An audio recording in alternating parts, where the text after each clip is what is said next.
The night was like any other at the Mission Ranch restaurant. The soft hum of conversation filled the air, the scent of seared steak and fresh-baked bread drifting through the dimly lit space.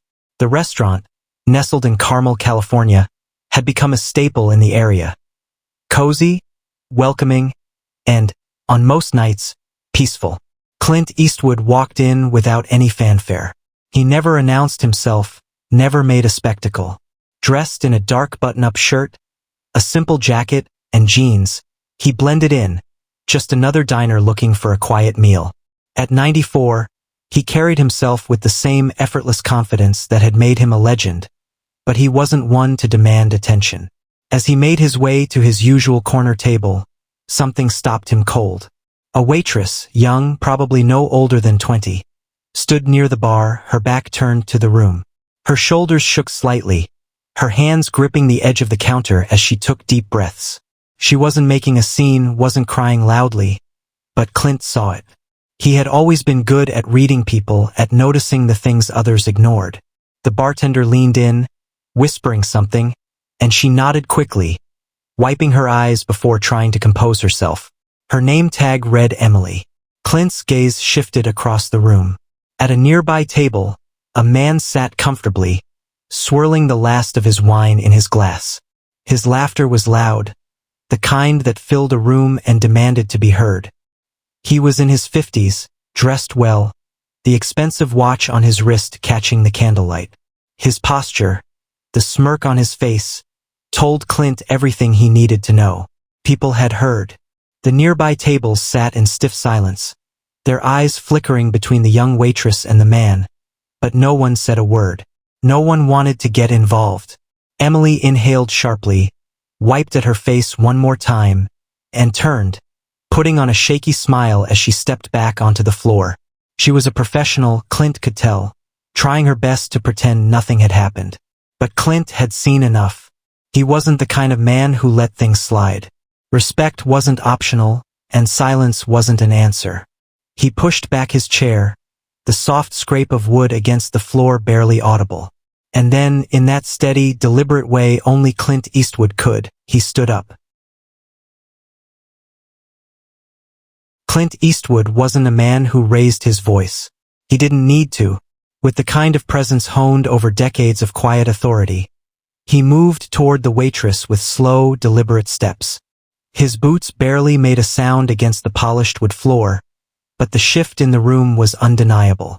Conversations faltered, forks hovered midair, and more than a few pairs of eyes discreetly followed his movement. Emily, the young waitress, was in the middle of placing a check on a table when she noticed him. She tried to force a polite smile, her professional mask slipping for just a second as her red-rimmed eyes betrayed her. "Mr. Eastwood," she greeted, her voice a little uneven. Can I get you something?" Clint didn't answer right away. Instead, he glanced past her to the man still seated at the table. The guy was leaned back in his chair, one arm draped over the backrest like he owned the place. His smirk hadn't faded. If anything, he looked amused. "Something funny?" Clint asked, his voice calm, steady. The man blinked, taken off guard for half a second before the smirk widened. "Excuse me?" Clint stepped forward, close enough now that the tension thickened like an impending storm. He wasn't towering, wasn't posturing, but somehow the space around him seemed to shrink. "I asked if something was funny," Clint repeated, voice low but clear. "Because you were laughing while she was crying." The words settled like a weight in the room. More people turned now, subtly shifting in their seats, listening. The tension wasn't just between Clint and the man anymore. It stretched across the entire restaurant. The man scoffed, shaking his head. "Oh, come on. I was just joking around. She's a waitress. It's part of the job to deal with a little attitude, isn't it?" Clint's eyes narrowed slightly, the way they had in countless films. The kind of look that made bad men second-guess their choices. Emily opened her mouth, probably about to say it was fine, that she was okay. But Clint spoke first. "That how you see it?" he asked. "That she's here to serve you, and you get to treat her however you want?" The man straightened in his seat, his expression shifting. as if suddenly realizing that Clint Eastwood wasn't just some old man calling him out. He was Clint Eastwood. "Listen," the man said, voice losing a bit of its confidence. "I didn't mean anything by it. Maybe she's just a little too sensitive." Clint didn't break eye contact. "Or maybe you're just a little too cruel." The room was utterly silent now. Even the clinking of silverware had stopped. The man shifted uncomfortably. His smirk was gone, replaced by a defensive scowl. "Hey, I'm a paying customer. I can joke around if I want." Clint leaned in just slightly. Not enough to be aggressive, but enough to make a point. "There's a difference between joking and tearing someone down," he said. "And you know it." The man glanced around, realizing the eyes of the entire restaurant were on him. He huffed, rolling his eyes like he was the victim here. "Oh, for God's sake," he muttered, shoving his chair back. He grabbed his wallet, pulled out a couple of bills, and tossed them onto the table. "Here, a nice fat tip. Happy now?" Clint's gaze flickered to the cash for only a second before locking back onto the man. "Money doesn't buy you class," he said. The man hesitated. For the first time, there was uncertainty in his expression. Clint didn't need to say anything else. The silence in the room said it all. The man exhaled sharply, shook his head, and grabbed his coat. He muttered something under his breath, but this time he didn't look at Emily. He didn't look at anyone. And then, with the weight of judgment pressing on his shoulders, he walked out. The door swung closed behind him, and for a long moment, the restaurant remained silent. Then, one by one, people started to turn back to their meals. But something had shifted. The tension had lifted, replaced by something else. An unspoken understanding, a quiet respect. Emily swallowed hard, staring at the door as if still processing what had just happened. Clint looked at her and finally, she allowed herself a real, grateful smile. "Thank you," she whispered. Clint nodded once. Nobody should have to put up with that. Then, as if nothing had happened, he turned and headed back to his table. The bartender caught his eye and lifted a glass in silent acknowledgement. Clint just gave a small nod in return. Respect wasn't optional, and silence was never the right choice. The tension in the restaurant slowly began to ease, but something lingered in the air. An unspoken acknowledgement that they had all witnessed something important. Clint Eastwood settled back into his chair, his movements as steady as ever. The moment wasn't about him. It was about setting something right. And now that it was done, he was ready to move on. Emily, still gripping her notepad tightly, took a deep breath. A few moments ago, she had been on the verge of breaking down, feeling small, powerless. But now she felt something different. Strength. Relief. She glanced around the room, half expecting someone to downplay what had just happened. Instead, she caught glimpses of approval, of quiet nods from customers who had been too hesitant to step in themselves. It wasn't much, but it was something. She turned back to Clint, her voice still a little unsteady.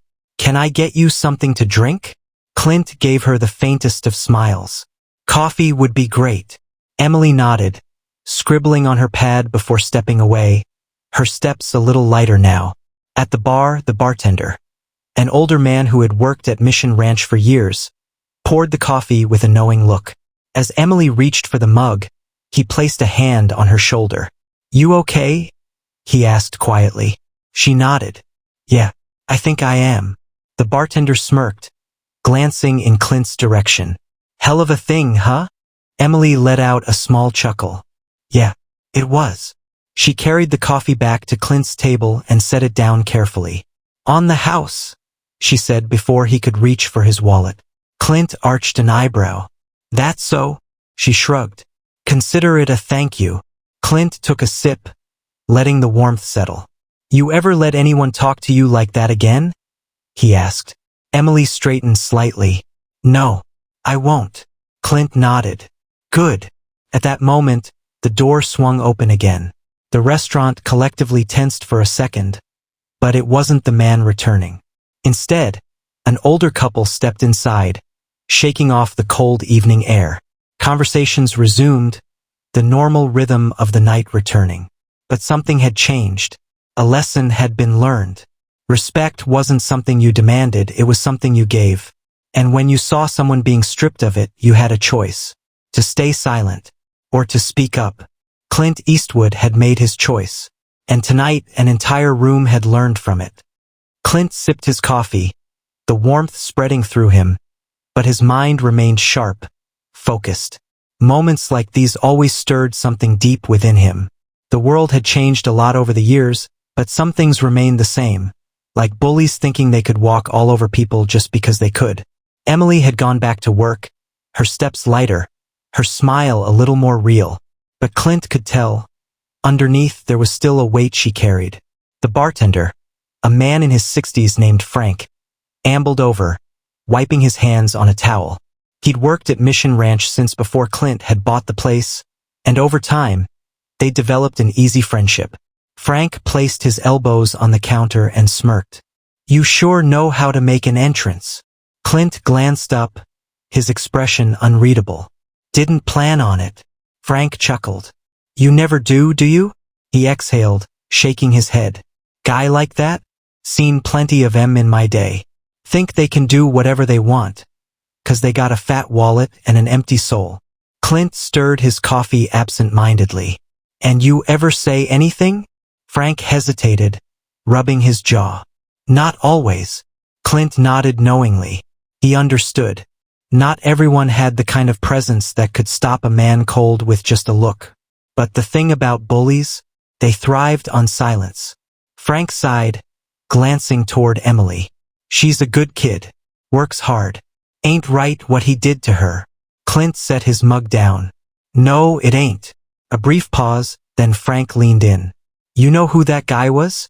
Clint shook his head. "His name's Richard Holloway.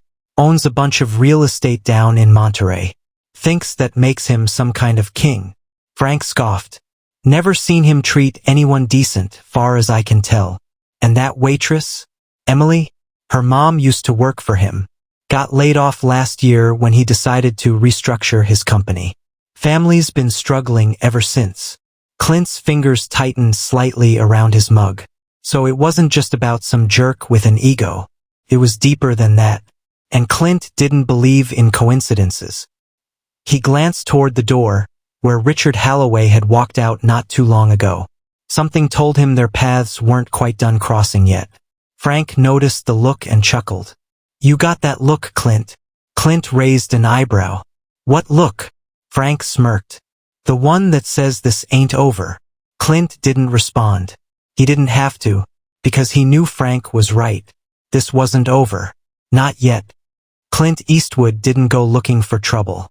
But when it found him, he never backed down. As he finished his coffee, the door swung open again. This time, it wasn't a new customer.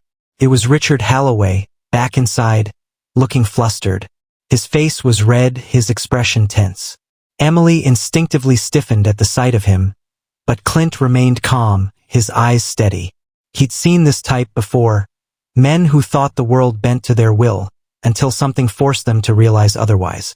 Richard stormed toward the bar, pointing a finger at Frank. "You called the cops on me?" Frank blinked, genuinely surprised. "What? The cops?" Richard spat. "I got outside, and there were 2 officers waiting for me. Said someone reported harassment. Had to explain to them I was just joking with the girl." His gaze flickered toward Emily, then back to Frank. "They let me go, but I don't appreciate being treated like some criminal." Frank shook his head. "Wasn't me." Richard turned to Clint, his eyes narrowing. "It was you, wasn't it?" Clint took his time, setting his coffee mug down before answering. His voice was as calm as ever. "I didn't call the cops." Richard let out a bitter laugh. "Yeah? Then who did?" Clint leaned forward slightly. "Maybe someone who's tired of seeing people like you get away with it." Richard scoffed. "Oh, come on. I didn't touch her. I didn't do anything illegal." Clint tilted his head. "Didn't have to." For the first time, Richard seemed uncertain. The confidence, the arrogance was starting to crack. "You don't get it, do you?" Clint said, his voice quiet but firm. "Respect isn't optional. And the way you treat people, it matters." Richard exhaled sharply. Look, I've had a long night. Let's just... Don't apologize to me, Clint cut in. He nodded toward Emily. She's the one you owe it to. For a long moment, Richard hesitated. He glanced around, realizing that every eye in the restaurant was on him again. But this time, he wasn't the one in control.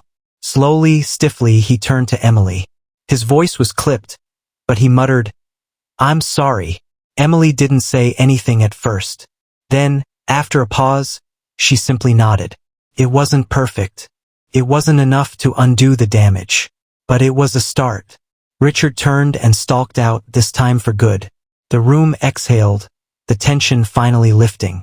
Frank shook his head, muttering under his breath. Emily, though still shaken, looked stronger. She turned to Clint. Thank you, she said again. Clint just gave a small nod. Take care of yourself, kid. And with that, he stood up, left a generous tip on the table, and walked out into the night. Some lessons were best taught the hard way. And tonight, Richard Halloway had just learned one.